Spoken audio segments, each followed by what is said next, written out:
आजकल online gaming आ गया, cricket वाला है सब सट्टा वट्टा का प्रचार कर रहा है सब। गरीब आदमी अगर सट्टा लगाएगा ना तो भिखारी बन जाएगा। लेकिन आज की जनरेशन 6 महीना करेगी कि नहीं, इनको मर्सिडीज में घूमना है। शेयर बाजार में वही पैसा लगाओ। शेयर बाजार ये उन्हीं के बस का है। आप याद रखना, आपको अगर कामयाब होना है ना तो जिस काम को कर रहे हैं उसमें सर्कल ड्रीम की दुगा इस पे सट्टा लगाइए और बर्बाद होइए।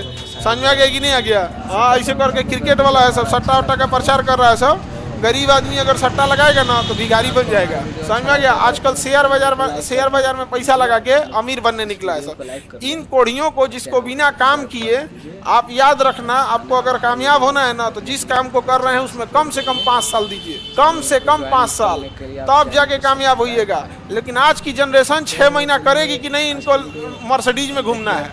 6 महीना में 5 साल बाद आपको लोग पहचानेंगे आपके बिजनेस की वजह से, कामयाब भी नहीं होइएगा। समझ में आया ना? लेकिन आजकल ना हम शेयर बाजार में पैसा लगाएंगे, अगले दिन हम रतन टाटा बन के घूमेंगे। बनो बिना मतलब का काम चोर सब घूम रहा है।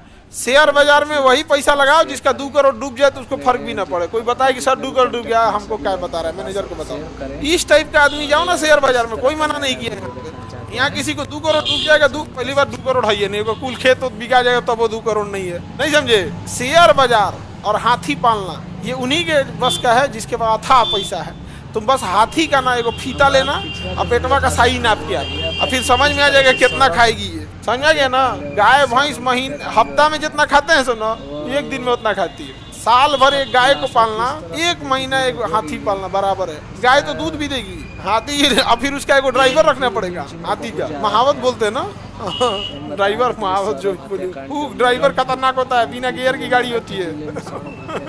हाथी उती खतरनाक ना होती है, घुसी आ जाएगी से तो मन में नहीं करती है। तुम लोग से ज्यादा पिनकती है सब। तुम लोग को खैर, तुम लोग से हाथी भी डरती है। हाँ, तुरंत तुम लोग केस कर दोगी लोग हाथी पे। भारतीय समाज ने या दुनिया ने पुरुषों के ऊपर पैसा कमाने की जिम्मेदारी थोप दिया। अब जब खेती से पैसा आया तो खेती किया, बिजनेस से आया तो बिजनेस किया, नौकरी से आया तो नौकरी किया, गुंडई से पैसा आया तो गुंडई किया, सुपारी लेके मर्डर करने से पैसा मिला तो मर्डर किया। जितना काम कर सकता है पुरुष उसने केवल किस लिए किया? पैसा के लिए। तो पैसा की जिम्मेदारी किसे थोप दी गई? अब वो उसमें क्रिएटिव हो गया। होलसेल का बिजनेस करे, खुदरा बिजनेस करे,